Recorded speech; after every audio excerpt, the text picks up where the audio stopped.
तो ऐसे देश में अस्थिरता का बिल्कुल एक अनिश्चय का और हमारे लोकतंत्र पर, संविधान पर, आज़ादी पर इतने बड़े खतरे आज के दौर में, इस दौर में हमें लगा कि अकेले तो नहीं लड़ा जा सकता। खतरा बहुत बड़ा है, हमला बहुत बड़ा है और इससे खिलाफ लड़ने के लिए एक बड़ा मोर्चा चाहिए, बड़ी एकता चाहिए। तो बिहार में निश्चित तौर पर आपको राष्ट्रीय जनता दल एक ऐसा दल है, देश के पैमाने पर आज तो कांग्रेस पार्टी, इस पर भी आप कह सकते थे भाई कांग्रेस के दौर में देश में इमरजेंसी लगी थी, कितने सारे लोगों को जेल में डाला गया था, ये सवाल लालू जी पर भी लागू होता है। आज के दौर में हमें लगता है कि पुराना दौर तो पुराना है, आज के दौर का मुकाबला करने के लिए बड़ी एकता की जरूरत है और जहां जो लोग उपलब्ध हैं तो उपलब्ध लोगों को लेकर ही एकता करें। आपने जिन खतरों की बात की, लोकतंत्र पर खतरा, तो यह जो अपील है समाज का, आपको क्या लगता है कि एक बड़ा हिस्सा आपकी बातों से कन्विंस्ड है और वो मानता है कि आपकी लड़ाई में, या आप मानते हैं कि हमारी इस लड़ाई में वो शामिल है? बिल्कुल।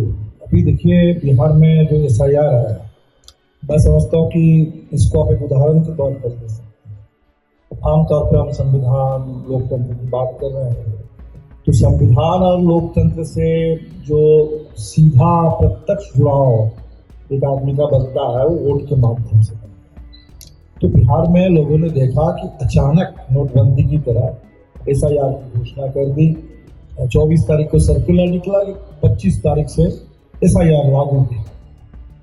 तो बिहार में इसको लेकर के बड़े आंदोलन की शुरुआत हुई।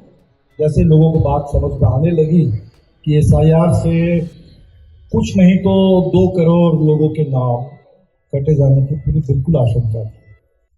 अब इस पर आंदोलन हुआ और हमें लगता है कि इस आंदोलन में जो लोगों की भागीदारी आपने देखी होगी, उसमें 9 जून के चक्का जाम हो या हम लोगों ने जो यात्रा निकाली थी, वोटर अधिकार यात्रा, उस यात्रा में जिस तरीके से जन समर्थन दिखा और इसका असर भी हुआ।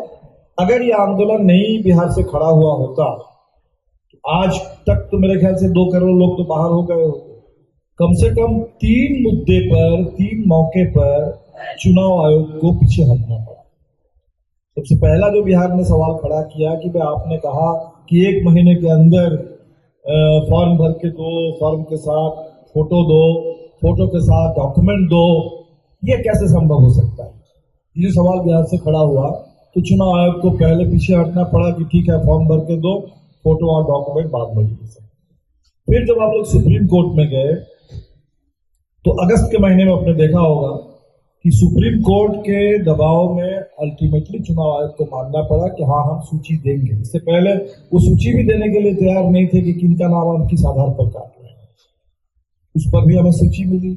और तब जाकर के जब हर जगह से हम लोग चेक करने लगे कि भाई जिनको आप मुर्दा घोषित कर रहे हैं वो वाकई मुर्दा है या जिंदा है, जिनको आप कह रहे हैं कि भाई बिहार से बाहर गए हैं वो बाहर हैं कि बिहार के गांव में है, जब ये सवाल सारे आने लगे और ये सवाल आया कि भाई बिहार के लोगों के पास जो डॉक्यूमेंट आप मांग रहे हैं तो वो डॉक्यूमेंट जो लोगों के पास है उसको आप देने के लिए तैयार नहीं है, वो डॉक्यूमेंट मांग रहे हैं जो आम लोगों के पास नहीं है।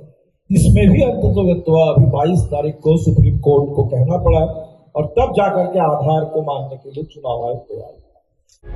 प्रभात खबर.com, विश्वास वही, रफ्तार नहीं।